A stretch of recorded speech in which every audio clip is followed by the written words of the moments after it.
Welcome to ITOT Cloud Systems. Today, we will see how to use Zoho Campaigns. So, let's begin. First, open Google and search for Campaign Zoho, and once the page opens, click on Sign In, then enter your ID and password. After signing in, you will be redirected to the Campaigns dashboard. On the dashboard, you can see your recent campaigns at the top. Below that, there is a drop-down menu where you can select any of your past campaigns. Based on the selected campaign, you will get detailed reports such as opened, clicked, and unopened emails.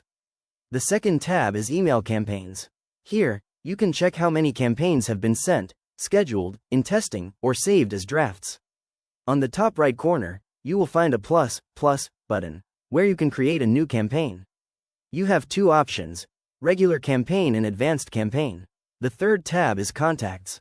Here, you can view reports for the last 7 days, 15 days, or 30 days.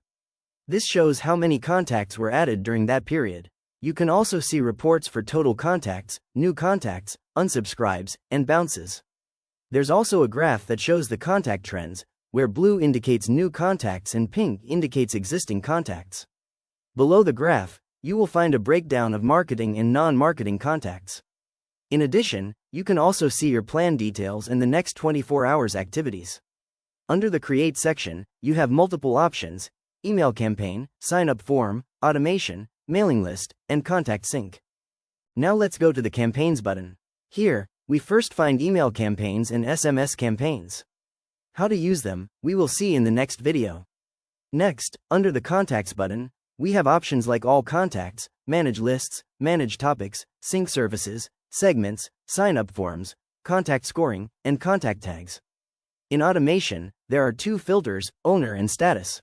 Under Owner, users can be selected, and we also see the option of other active users.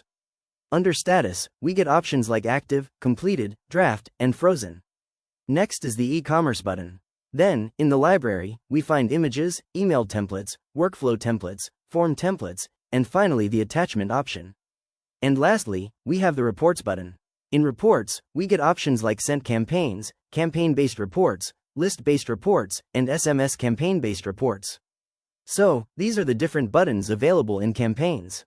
So far, we have only seen what features are available in Zoho Campaigns. In the next video, we will learn how to create campaigns, how to schedule them, and how to add a contact list. To watch that, make sure to subscribe to our channel and stay tuned. Thank you for watching, and stay connected with us.